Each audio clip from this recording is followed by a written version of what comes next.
prática, a legislação brasileira ainda está longe de contemplar uma parcela considerável dos deficientes do nosso país. Estamos falando dos autistas, quase 2 milhões de pessoas que precisam de atenção diferenciada, sobretudo aqueles que pertencem à camada mais pobre da população.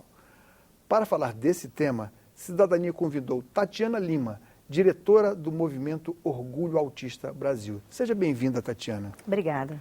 Você é mãe de um autista, um menino autista, o Guilherme, Sim. E você é enfermeira de profissão.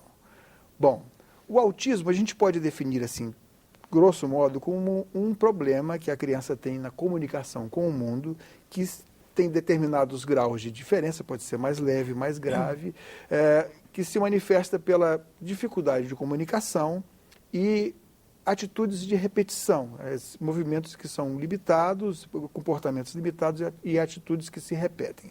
Mais ou menos assim que a gente pesquisou e a definição é essa. Só que o que acontece? É difícil o diagnóstico do autismo. E normalmente quem convive mais com a criança é a mãe. Eu queria que você contasse um pouco da sua história com o Guilherme. Bem, o meu filho nasceu prematuro, eu tive um problema na gestação, descolamento de placenta. Ele demorou a desenvolver, né, por ter sido prematuro.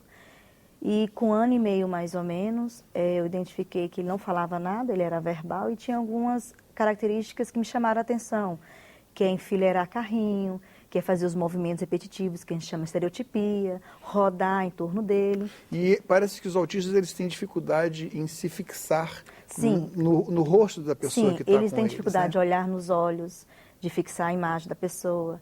Então, ele, como não falava, eu procurei primeiro a fono. Aí a fono já encaminhou para o terapeuta. Então, ele começou o tratamento com 1 ano e 7 meses. Mas já com o diagnóstico de autista? Não. Então, conta um pouquinho como é que foi isso. O diagnóstico foi posteriormente, porque assim, teve esses problemas, procurei ajuda, ele começou o tratamento. Então, você começou a tratar, estimulá-lo verbalmente. Isso, a fono e terapia comportamental, exatamente. Quando ele tinha 2 anos, eu fiquei grávida da minha segunda filha, quando veio a suspeita, que poderia ser autismo. Só que fechar mesmo, a gente foi fazer os exames, foi procurar os 2 especialistas para fechar o diagnóstico, é o psiquiatra infantil e o neuropediatra, são os mais indicados. Então, procurei os 2, né, para fazer os exames. Outra coisa, exame não tem para fechar o diagnóstico do autismo. Como é uma síndrome comportamental, é através do comportamento das atitudes da criança. Mas a gente faz alguns exames para descartar outras síndromes, que tem como... Problemas neurológicos, por exemplo, né? Outras síndromes como síndrome de Rett, que é uma doença degenerativa, síndrome de Alzheimer também. Então, assim, descarta outras síndromes que tem como autismo, como comorbidade, entendeu? Porque o autista mesmo, uma alteração física dele, do cérebro, dos nervos, ele não tem. Sim, ele não tem uma alteração física, como você falou. É tanto que a gente tem dificuldade para identificar, o autista não tem cara de autista, mas o comportamento dele é alterado, né? Eu falo assim, foi fazer esses exames para descartar outras síndromes, para poder fechar o diagnóstico. Fechei o diagnóstico dele com 3 anos, ele tinha 3 anos, exatamente, quando a gente fechou o diagnóstico. A partir daí, a gente direcionou o tratamento. Foi quando eu fui procurar estudar, porque tem que estudar muito, pesquisar quais são as terapias, porque tem várias terapias, assim, são vários ramos. Então, fui ver qual seria melhor para ele. Então, procurei o método ABA, que é a análise comportamental aplicada. Procurei a psicopedagogia, que vai trabalhar a parte do reforço escolar. Ele já fazia fono, fazia terapia comportamental, que é o ABA. Agora, eu queria abrir um parêntese na nossa conversa, porque para a gente ver que você é enfermeira de profissão. Né? Sim. Você, além de você conviver na área médica, você sabe a importância de um diagnóstico, você conhece pessoas. Agora, a gente imaginar isso numa mãe que não tem a mesma formação, não tem o mesmo nível de escolaridade, não tem a mesma facilidade de contactar as pessoas, tudo isso demanda uma maior atenção do poder público e, com certeza, o que está provado em termos de autismo é a importância de um diagnóstico precoce e a importância dessa estimulação precoce. Por sorte, você mesmo antes do diagnóstico, você já investiu no desenvolvimento do Guilherme, né? É por isso que nós estamos aqui, nós lutamos pelo coletivo e temos muitas dificuldades e preocupações com esses casos, porque, como você falou, a rede pública, infelizmente, é muito precária para atender essa demanda. A demanda aumentou, a estatística está comprovando, cada vez mais tem mais casos de autistas. E a rede pública não está preparada no momento para atender todos os casos. Então, por exemplo, tem instituição aqui em Brasília que você tem uma fila de espera de 1 ano para ele conseguir uma consulta. Ou seja, 1 ano perdido, 1 ano que ele poderia estar sendo estimulado. Então, isso é muito preocupante. Tem mães que passam 1 ano para conseguir vaga no hospital público, que não consegue ser atendido com um neuropediatra, com um psiquiatra infantil, que é necessário. Então, quando você consegue que seja feito o diagnóstico, isso aí é o primeiro passo para que você consiga ser atendido em algum local diferenciado? Pois é, a nossa luta, inclusive pela Lei Berenice Piana, é que a gente consiga eu quero construir... que a gente... Vamos voltar um pouquinho? Tá, desculpa. Porque a questão o do centro espectador ainda não especializado. sabe. Em 2012, desculpa. né? Isso. Foi criada uma lei, foi estabelecida uma lei, a Lei Berenice Piana. Que era uma lei específica que foi chamada de Lei dos Autistas. Isso, exatamente. A Berenice Piana é uma mãe, é uma guerreira, quero dar um abraço para ela, um beijo, porque a gente tem muito respeito por ela e outros pais que vêm na luta há anos para chegar nessa lei. Então, a lei foi criada e em 2012 ela foi aprovada. Porém, um decreto acrescentou uma linha que fala que o autista tem que ser tratado no CAPS, que é o Centro de Atenção Psicossocial. A gente não tem preconceito nenhum contra o CAPS. O problema é que no CAPS atende outros tipos de problemas, vamos dizer assim, de saúde mental, inclusive dependentes, viciados, dependentes de drogas, alcoólatras. E nós, na lei estava escrito, nós exigimos o quê? A construção do centro especializado para atender específico para autista, que seria uma clínica escola, onde teria uma equipe multidisciplinar, porque o autista precisa de ser tratado com equipe multidisciplinar. Isso inclui o quê? Psiquiatra, neurologista, psicólogos, fono, terapia ocupacional. Então, assim, seria um grupo de profissionais especializados com capacidade de atender nossos filhos. Por quê? Porque a gente sabe que eles, além de eles precisarem dessa equipe multidisciplinar, hoje a gente não tem um local fixo para atender isso na rede pública.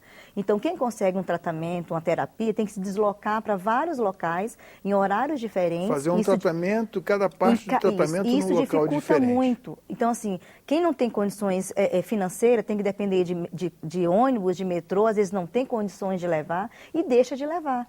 Isso é muito triste, porque a criança deixa de desenvolver. Entendeu? Então, o problema foi na regulamentação da lei. Sim, então, exatamente. E outra coisa, as famílias não foram ouvidas. Então, assim, houve uma deturpação da lei Berenice Piana. A linha C do decreto 8.368 de 2014 acrescentou essa linha C. E a gente quer a retirada dessa linha para que a lei seja respeitada e seja realmente cumprida na sua totalidade. E que possa respeitar e possa cumprir o direito do autista, que merece ser atendido nesse centro especializado. Bom, no ano passado, aliás, todo ano, o Senado promove, por volta de novembro, final de novembro, a Semana de Valorização da Primeira Infância e Cultura da Paz. Em 2014, o tema foi o autismo. Então, vários especialistas internacionais estiveram inclusive aqui no programa.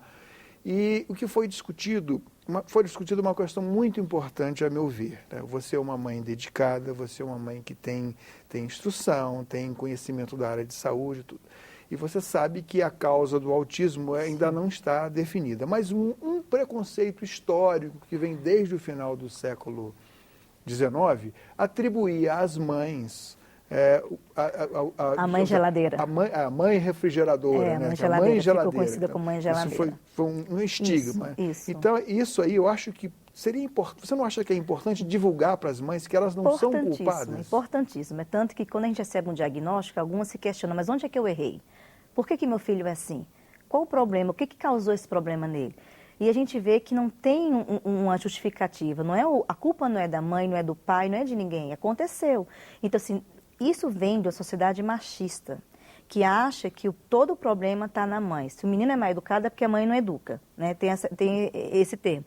E essa teoria foi um psiquiatra austríaco que defendia essa teoria e, graças a Deus, a Comissão Internacional de Psiquiatria reprovou o artigo dele, foi banido da medicina, porque foi comprovado que não é uma mãe que não abraça o filho, porque ele falava assim, o filho não recebia carinho, não era abraçado, não tinha a presença da mãe, e a causa era isso. Então, ele definia que a única causa do autismo era a ausência da mãe, que ficou conhecida como mãe geladeira. É mais que comprovado, por que aquele filho é autista e o outro não, se é a mesma mãe? E a gente tem vários casos de um ser e o outro não. Gêmeos, eu conheço uma mãe que tem gêmeos, onde o menino é e a menina não. Ao mesmo tempo, tem outra mãe que tem 3 filhos, que os 3 são autistas. Então, assim, é muito complicado você definir, você falar, foi isso que causou o autismo do meu filho. Porque não tem uma definição. Até hoje não consigo, nenhum cientista, nenhum pesquisador conseguiu definir ainda essa causa específica. Eu espero que com muitas pesquisas, com muitos estudos, a gente possa conseguir chegar a uma definição.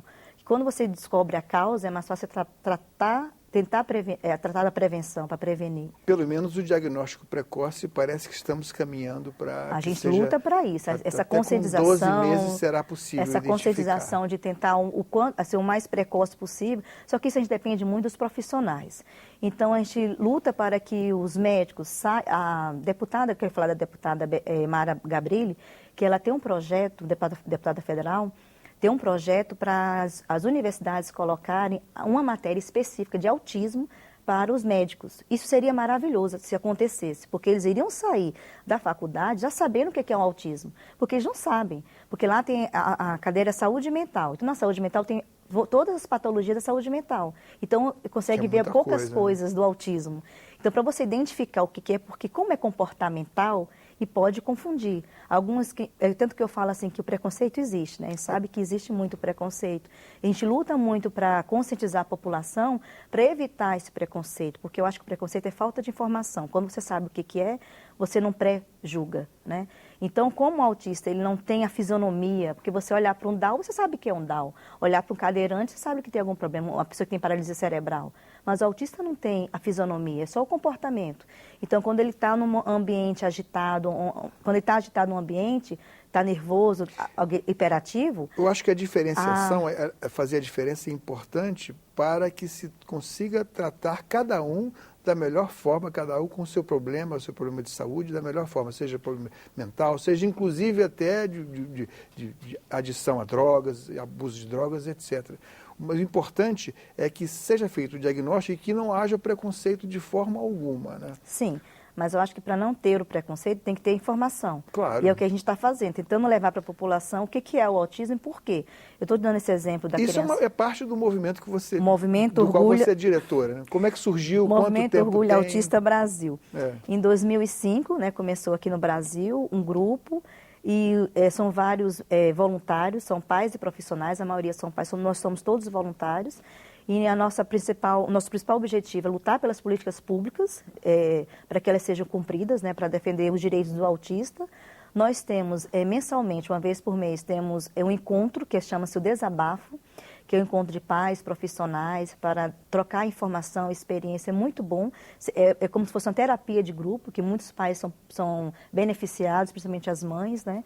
E temos várias atividades junto aos órgãos públicos, junto à assistência, defensoria.